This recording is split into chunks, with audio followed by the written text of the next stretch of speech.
Mira, en Romanos capítulo 8, quiero decirle que el Señor Jesús nos mostró ejemplo. Amén. Para seguir sus pisadas. Si decimos que estamos en Él, vivamos, andemos en Él. El título que le puse es: el costo del sufrimiento no se compara en nada con la gloria futura. El costo del sufrimiento no se compara en nada, ni con nada, con la gloria futura. Y voy a explicar algunas cosas interesantes, versículo 14, para recordar nomás. Porque todos los que son guiados por el Espíritu de Dios, los tales son hijos de Dios. Los que son guiados por el Espíritu de Dios, la palabra guiados ahí, que es agontai, quiere decir guiados voluntariamente. Cuidado, el Espíritu Santo hace en nosotros siempre y cuando estemos dóciles. Que tened cuidado. El Espíritu Santo regenera nuestras vidas por la obra de la palabra del Señor y convence del pecado y nos ilumina. Nos arrastra, nos lleva a Cristo. Eso es justificación. Pero en la santificación el Espíritu Santo no nos obliga, yo ya expliqué eso. El Espíritu Santo nos convence, nos ilumina, da entendimiento y nosotros decidimos por Él o no. Por eso es el misterio de las dos voluntades, justamente. Quiero hacer algo y no. El apóstol Pablo, cuando expresa eso, ¿quién me librará de este cuerpo de muerte? Es porque ya sigue Romanos 8, no lo deja ahí inconcluso. Gracias sean dadas a Cristo. Y Cristo, por la victoria que me da una nueva ley, que es la ley del Espíritu. Y por esa ley del Espíritu, el Espíritu Santo toma mi yo del capítulo 7 y me enseña a vivir la vida espiritual. Amén. Tengo una nueva ley, una vida espiritual, por el Espíritu Santo que me fue dado. Si el Espíritu Santo mora en mí, Él da testimonio a mi espíritu, a David, de que soy hijo de Él. Amén. ¿Seré hijo de Él? No seré. Pero fíjate el pecado que hice. No tiene que ver con eso, no está entendiendo. El que cree en Cristo es porque confesó que Él es el Señor y el Salvador. El señorío se ve con el proceso, obvio, pero el hecho de creer en Cristo Jesús no lo puede hacer una persona si no es convencida por el Espíritu Santo. Él trae esa iluminación, ese entendimiento. Y es interesante que dice, el que confiesa, ¿no? Tomando 1 Juan 4:2, usa el nombre compuesto, Jesucristo. ¿Jesús qué es? El Salvador. ¿Y Cristo qué es? El Mesías, el enviado. Está hablando de la deidad y la humanidad. Jesús hecho carne, Dios hecho carne. Por eso la persona no puede confesar que Dios hizo carne sino por el Espíritu. Ustedes tenéis la unción del Santo, ¿eh? Y esto pensaron que eran unciones apostólicas o de meter la mano. No, la unción del Santo es que te hace saber que sos hijo de Dios. De eso está hablando. Porque muchos estaban con nosotros y salieron de nosotros para que se manifestase que nunca fueron de nosotros. No está hablando de hermanos ni de división, está hablando de personas que estaban pero nunca fueron. De eso está diciendo. Porque la diferencia entre un salvo y un salvo, ¿quién es? Es el Espíritu Santo. Ya vimos la ley del pecado. Hemos visto la ley del pecado y de la muerte. Hemos visto que la diferencia entre un convertido y un incrédulo es el Espíritu Santo. O sea, sumamos un nivel más espiritual. El que no tiene espíritu, el que tiene espíritu, después hemos dicho Romanos capítulo 8, versículo del 12 al 17, somos deudores al espíritu. Entonces vivamos en el espíritu. Y ahora voy a decirle algo más. Romanos capítulo 6 dice que yo estoy muerto, sepultado y resucitado con Cristo. En lo que Él hizo. El bautismo de Él, ¿cuál fue? Su muerte. Tengo una comida que comer y acabar mi obra. ¿Está bien? ¿Estamos en su obra o no posicionalmente? ¿Amén? Muerte, sepultura y resurrección. Pero Romanos 6 sigue el pecado en la persona. Entonces, es la relación del creyente con el pecado. Romanos 6. Romanos 7 dice que hay una ley en sus miembros que lo lleva cautivo a hacer lo que no quiere.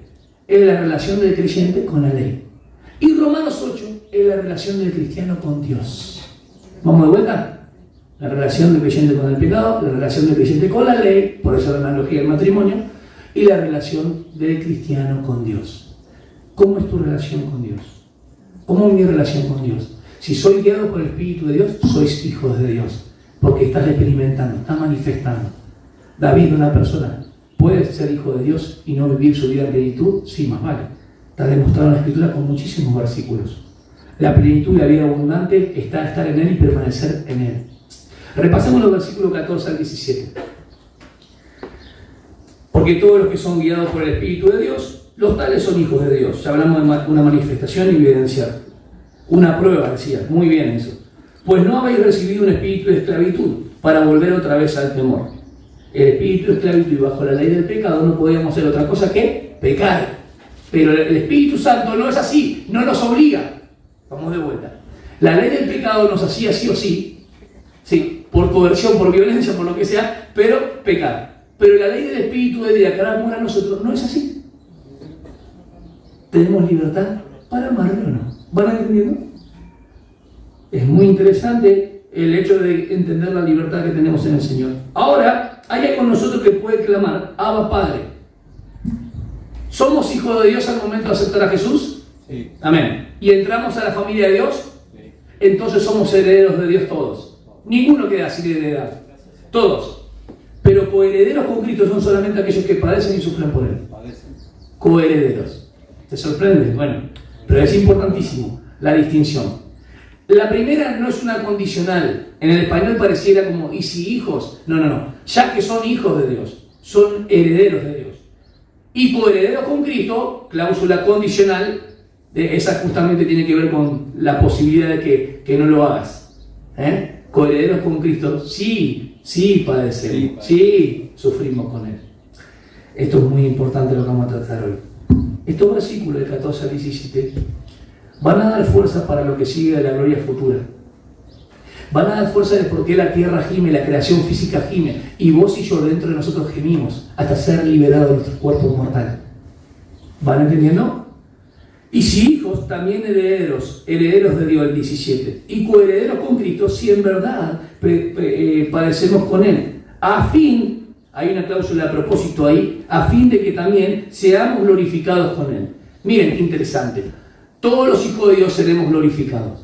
Pero el hecho de la segunda experiencia, ser coherederos con Cristo, seremos glorificados en el sentido con mayor gloria, proporción de gloria, porque somos coherederos con Él en el sentido de que hemos vencido con Él. ¿Cuál es la fe que vence? ¿Cuál es la fe que vence? La fe que ha vencido al mundo. Que estamos en Cristo. Miren, confiad en mí. Yo he vencido al mundo. Pero antes dice, en el mundo tendréis aflicción. Mas confiad en mí. No le dice, crean en mí para salvación. Confiad en mí. Sigan depositando su confianza en mí. Porque Jesús estaba físicamente ahí. Pero Juan escribe en el año 90. Ojo. Jesús ya murió, fue sepultado y resucitó. Cuando Jesús dijo eso, todavía no había purgado los pecados. Limpiado los pecados, quiere decir. El purgatorio no. Pero purgar era ahí limpiar. Amén. Ahora que tenemos el Espíritu Santo, la obra efectuada de Cristo, decimos, ¿cómo me hubiese gustado estar con el Señor ahí? No, es mejor que yo me vaya para que me envíe el Consolador, el Espíritu Santo. Y este nos guía y nos hace saber que somos hijos de Dios. Versículo 18. Empieza con un pues considero, me parece que lo hizo Mike, que es de decir, por tanto, estoy cierto en esto, algo, una realidad, ¿ok? Una certeza, que los sufrimientos de este tiempo presente no son dignos de ser comparados con la gloria que no ha de ser revelada.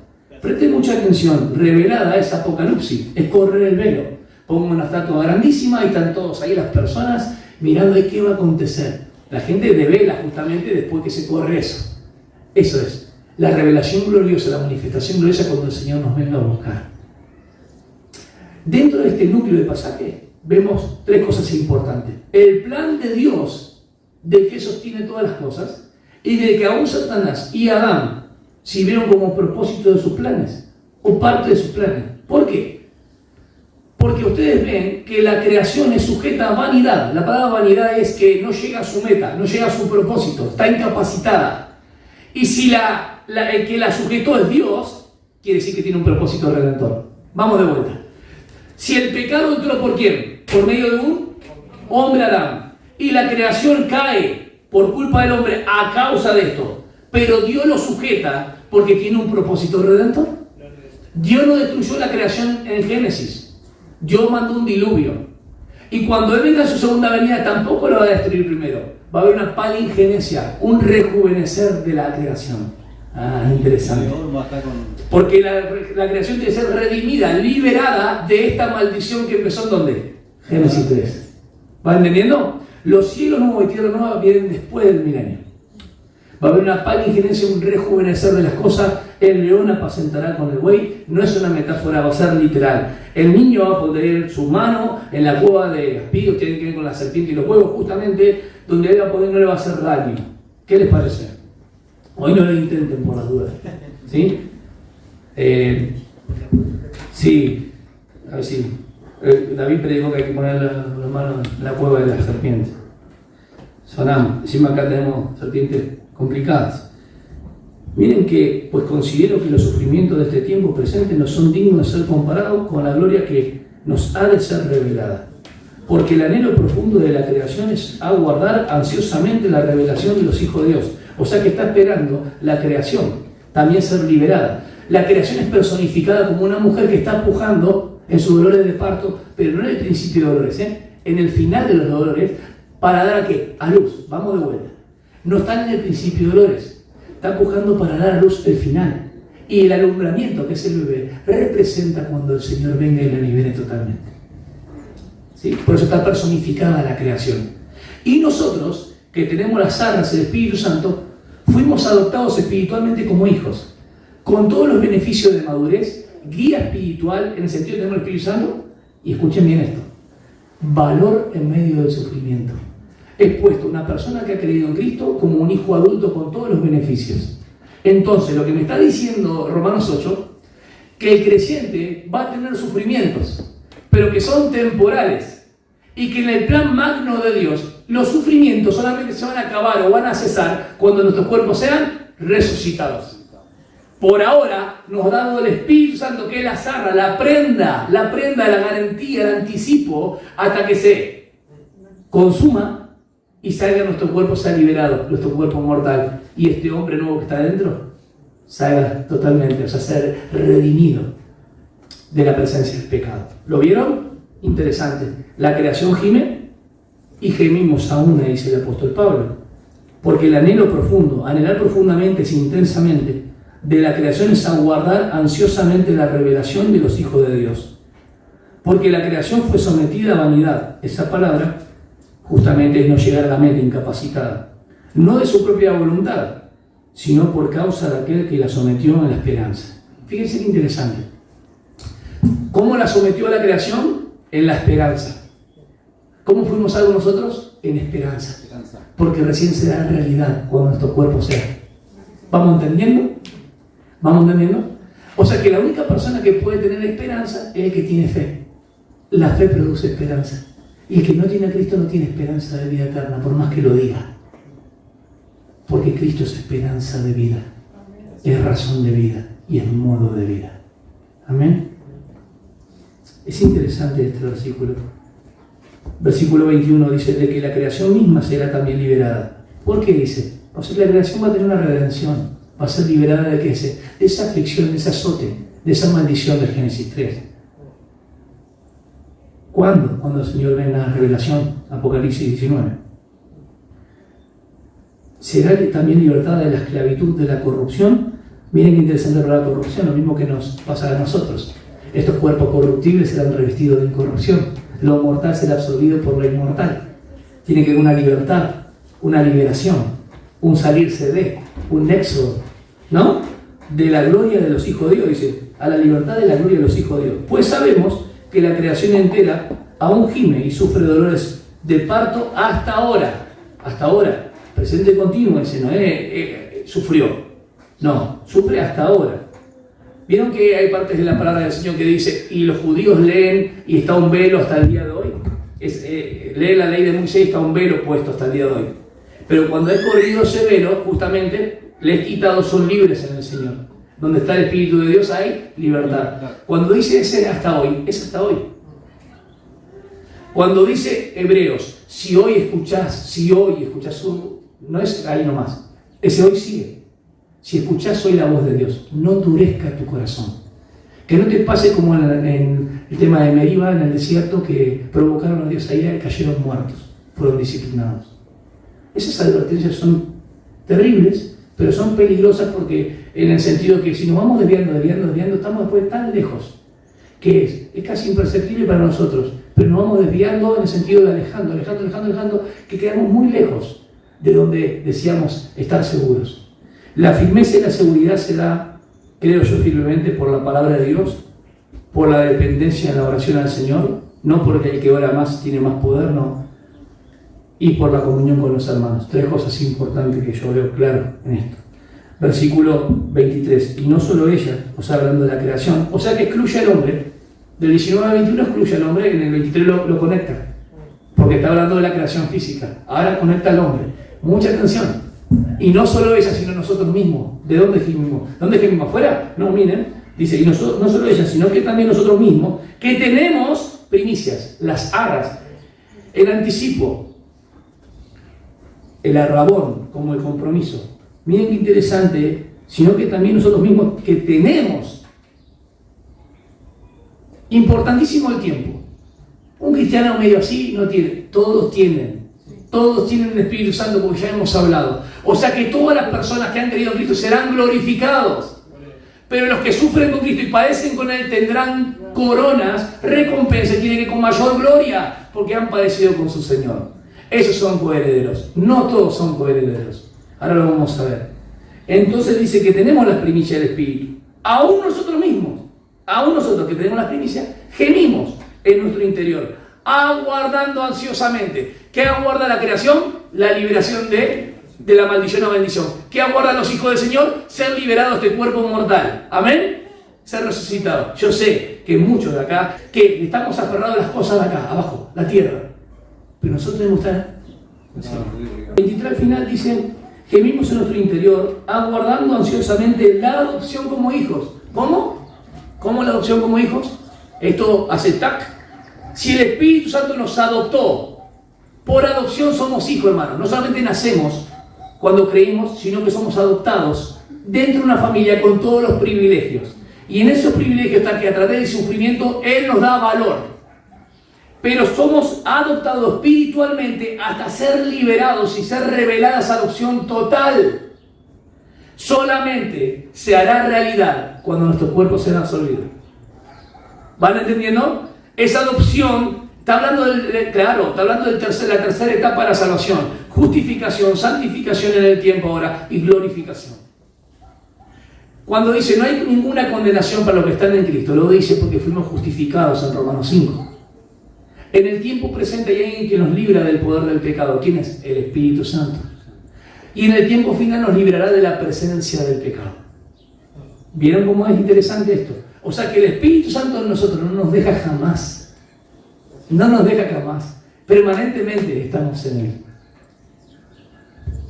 Versículos 24 y 25 tenemos que conectarlo con una actitud. Porque en esperanza hemos sido salvos. En esperanza. O sea que no se ha consumado lo que hemos de ser. Pero la esperanza que se ve no es esperanza. Si hay algo que se ve no es esperanza, hermanos. Si hay algo que no se ve, que no se espera, de ahí viene la palabra. Pero esta esperanza no es incierta. Vieron que el mundo dice, yo tengo esperanza. Eso no tiene nada que ver con la palabra del Señor. Prediquemos la palabra del Señor para que ellos puedan ver a Cristo en algún momento, si el Señor lo permite, y puedan entender de qué esperanza hablamos. No, la esperanza no es incierta. ¿Por qué esperar lo que uno ve? Pero si esperamos lo que no vemos, con paciencia, otra vez más, lo aguardamos. 3 veces. La creación aguarda la redención. Nosotros dentro de nosotros aguardamos la adopción total. Porque está hablando de la parte física, hermano. Nosotros tenemos una adopción espiritual por el Espíritu Santo que nos fue dado. Pero falta la adopción física, cuando nuestro cuerpo sea revestido. ¿Está bien? Repasemos entonces los versículos 14 al 17. El Espíritu obra la victoria contra la carne. La palabra carne aparece 13 veces en Romanos 8 y 21 veces en el Espíritu. El combatiente contra el Espíritu es la carne. Llámese la carne y el cuerpo mortal. Los deseos de la carne, la vanagloria de la vida, todo eso que va en contra de Dios, eso va a estar con nosotros. ¿Hasta dónde? Hasta el final. Hasta que el Señor nos venga a buscar. Así es. Esta victoria se libera por el Espíritu Santo. Entonces trae una nueva posición en Cristo. O sea, ¿qué voy a ser siempre pecador? No. Tengo el Espíritu Santo que me fue dado. Quiero vivir una vida conforme a Él. Tengo la victoria por Cristo Jesús. Me trae una nueva visión de la posición que tengo en Cristo. No solamente fui salvo por Él, sino que quiero vivir conforme a Él y padecer por Él. ¿Van entendiendo? Al ser adoptados tenemos todos los beneficios. Todos tienen los beneficios acá. como un hijo adulto. La guía del Espíritu Santo, la seguridad de la eterna salvación y el valor a través del sufrimiento. Todos los hombres regenerados tienen herencia. Vamos al 8:17 de vuelta. Vean. Y si hijos, también herederos de Dios. Gálatas capítulo 4, versículo 7. En Gálatas capítulo 4, versículo 7, justamente da el problema si la fe se recibe por la ley, la promesa.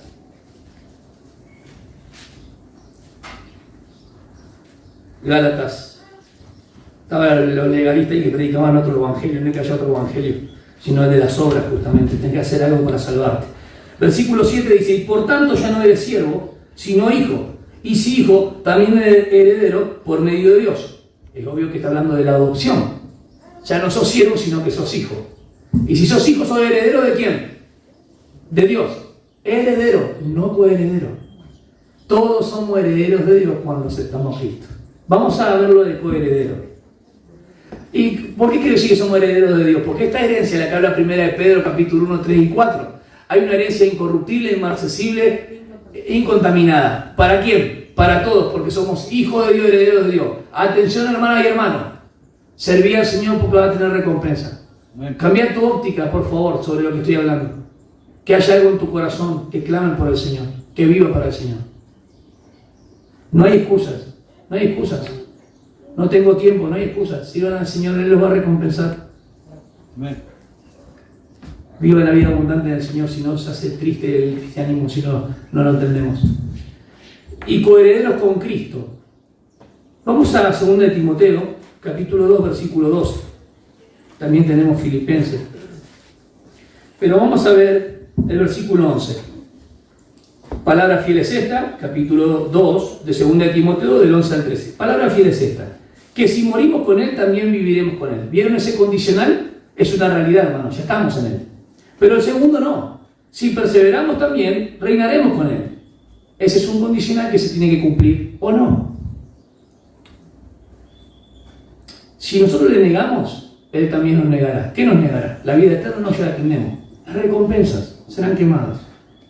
Versículo 13. Si somos infieles, Él permanece fiel. Él sigue siendo fiel, hermanos. Pues no puede negarse a sí mismo. Si alguien lo niega al Señor acá en esta vida, allá arriba no tendrá nada. ¿O querés negar al Señor? ¿Quieren negar al Señor? No. Háblenle del Señor a alguien. A veces no se dan cuenta de esas cosas, piensa que es otra cosa más grande. Y el Señor te está diciendo que le hables. ¿Y lo negas? Si vos sos cristiano, no. ¿Para que esa iglesia? No, ni ahí, ni cerca. Por WhatsApp. No neguemos al Señor. En el trabajo están viendo cosas que perjudican a la vista. Pornografía, cosas que el Señor no agrada, conversaciones de adulterio, de lo que está en el ambiente del mundo, obscenas, y los hermanos se cuelgan, y tal vez un cristiano dice, a mí no me agrada eso. Y otro cristiano dice, ay, che, no seas tan así. Qué terrible eso. Qué terrible es eso. Eso ha pasado siempre. El aglomerarse con el mundo. ¿No se dan cuenta que las cosas del mundo no provienen de Dios? El que ama al mundo, bien, ahí está de vuelta la experiencia. El que ama al mundo no puede amar a Dios. De una canilla no puede salir agua dulce y agua salada. Está hablando de almas adúlteras, almas psique, doble alma. Decís amar a Dios, pero estás amando al mundo. Entonces es importante. Filipenses capítulo 1. Fíjense lo que decía el apóstol Pablo con respecto a esto. La tenía bien clara. Filipenses 1, 27 al 30. Tiene que ver con luchar unánimes por la fe, el contexto. Y dice solamente comportados de una manera digna del Evangelio de Cristo. ¿Qué es el Evangelio de Cristo? A veces la gente piensa que es la conducta. No, una manera digna del Evangelio de Cristo. No solamente el testimonio de comportarnos bien éticamente, sino presentar el Evangelio del Señor como Él pide en las prisiones, para que me sea dada una puerta abierta y que los convertidos, los nuevos convertidos, las personas, realmente puedan ser alimentadas con este Evangelio, que Cristo murió, fue sepultado y resucitó, que la obra está completa, que no tienen que hacer más nada. Dar bien el Evangelio. Y lo que había en el Evangelio era con los profetas y apóstoles, no cambiar otro Evangelio. El tema era mantener, y a través del tiempo la iglesia que mantiene el Evangelio que está acá, pero es aburrido, parece, es esto lo que hay que predicar, Contender ardientemente por la fe una vez dada a los santos, no varias veces. Entonces dice, una manera digna del Evangelio. ¿Se acuerdan que dice, así como habéis oído en el principio? ¿Qué le pasó a la iglesia de Éfeso? Muy bien esto, muy bien aquello, pero tengo una cosa contra ti, que ha dejado tu primer amor. ¿Y qué dice? Haz obras de vuelta, déjalas y volver. Tienen que recordar, considerar, apartarse y volver. Un arrepentimiento en serio. Ahora fíjense qué interesante el versículo 27 al final. Dice, bueno, ya sea para ir a veros, porque estaba encarcelado, o que permanezca ausente, puedo oír que vosotros estáis firmes. Estáis firmes en un tema de conducta, estar ahí cimentados fuertes, en un mismo espíritu, luchando unánimes por la fe del Evangelio. Luchaban por la fe del Evangelio, hermanos, por la verdad de la palabra. De ninguna manera amedrentados por vuestros adversarios. Debemos amar a nuestros adversarios, lo cual es señal de perdición para ellos. O sea, está hablando de adversarios que no eran cristianos. Dice, pero de salvación para vosotros, y esto es de Dios. Mucha atención a lo que viene ahora, porque tal vez un cristiano puede pensar que está padeciendo por el Señor y no está padeciendo por el Señor. Porque a vosotros os ha concedido, anoten este versículo, por amor de Cristo, no solo a creer, hermanos, a ustedes también, no solo haber creído en Cristo, sino también a sufrir por Él, David y ustedes. El creer en Cristo es ser parte de la familia de Dios, ser heredero con Dios, pero el sufrir con Cristo es ser parte de coherederos con Cristo. Sufriendo el mismo conflicto que visteis en mí y que ahora oís que está en mí. Tenemos dos versículos, 2 Timoteo 2:12, Filipenses 1 del 27 al 30 y tenemos uno más. 1 Pedro 4:12 al 14, que no lo vamos a leer, solamente lo mencionamos, que dice, si soy vituperado por vuestra causa y el nombre mío es blasfemado, pareciera de derrota para ustedes, tranquilo, pero es de gloria para Dios. Seguimos adelante. Mucho cuidado con el versículo 18 de Romanos 8, porque pudiese ser mal entendido decir, David, hay que sufrir para ser glorificado. No, todos serán glorificados, el que es hijo de Dios será glorificado, pero mayor gloria tendrán cualquier hermano que se comprometa con servirle, con amarle, con permanecer en él. Y él no puede ser burlado, no puede ser engañado. Así que nuestras cuentas las vamos a rendir delante del Señor. Pues considero que los sufrimientos de este tiempo presente no son dignos de ser comparados con la gloria venidera, podríamos decir. Vamos a 2 Corintios, que ustedes conocen de memoria, versículo 17. Algunas traducciones, pues esta tribulación momentánea produce en vosotros un cada vez y eterno peso de gloria. Y voy a leer otra traducción de las Américas que dice, pues esta aflicción leve es corta, pero no pasa más esto, pero es corta comparado con la eternidad. Justamente va a ser sin tiempo, caído de Dios. Pues esta aflicción leve y pasajera nos produce un eterno peso de gloria que sobrepasa toda comparación. Nos produce, ¿a quién le produce? ¿Al Hijo de Dios? Al que está padeciendo con Él, lo está entendiendo. Porque el Hijo de Dios puede estar ahí tranquilo, pasivo, sin entender que todas estas aflicciones producen en Él un eterno peso de gloria. Eterno peso está hablando de recompensas, no de heredad, sino de ser coherederos. ¿Está bien? Que después ya es heredero. Muy bien, ahí va el tema. O sea que el núcleo del Evangelio del Apóstol Pablo se desarrolla del 18 al 25. Es la redención, saber que nos dejó el Espíritu Santo hasta la posesión adquirida. Esa es la idea a donde lo va llevando. Bien, versículo 18, mucho cuidado, porque no está diciendo para nada o enseñando que hay que experimentar la glorificación a través de los sufrimientos. No está diciendo eso. Cuando vos te sufrís o sos un mártir, ahí realmente sos glorificado. No. Ningún cristiano, por más débil que sea, por más que caiga, no permanecerá para siempre. No queda ningún cristiano en la indija. Cuando el Señor vino a buscar, nos vino a buscar a todos. Versículo 19. Él vino a buscar hijos. Versículo 19 dice, porque el anhelo profundo de la creación es aguardar ansiosamente la revelación de los hijos de Dios. Es interesante que el apóstol acá puede usar lo que dice Isaías 35. El reino milenial, para que se instaure, tiene que haber una palingenesia, un rejuvenecer. Y Pablo está pegando esa transformación de salir de maldición a bendición, hablando de la creación. Tal vez está pensando en Isaías 35, que tiene que surgir antes del reino, tiene que haber este renuevo de la tierra física. ¿Vamos entendiendo? Pero nosotros, gime adentro porque está el Espíritu Santo, la parte espiritual ya la tenemos. Necesitamos la adopción ¿de qué? De nuestro cuerpo para estar allá. ¿Amén? Los hijos de Dios se manifestarán. Versículo 20 al 22, porque la creación fue sometida. La creación misma será liberada. Versículo 23, la adopción es futura, porque fíjense que dice, y no solo ella, sino que también nosotros mismos, que tenemos las primicias del Espíritu, aún nosotros mismos, gemimos en nuestro interior, aguardando ansiosamente, es algo que se espera, algo futuro. ¿Ok? O sea, que la adopción es la futura resurrección física del cristiano. ¿Me entienden? Fuimos adoptados como hijo adulto, pero la adopción total de nosotros es en la resurrección física. Ahí seremos liberados de la presencia del pecado. ¿Qué se nos dio, hermano, a nosotros para que podamos entender eso? El Espíritu Santo como primicia. ¿Y qué son las primicias? Según Éxodo 30:19. Perfecto, un adelanto.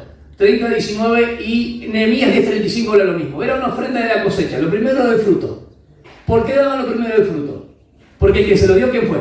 Señor. Y ¿por qué tenían que darlo? Tenían que darlo en fe porque todo lo que seguiría después, ¿de quién dependería? De Dios. ¿Lo entendieron?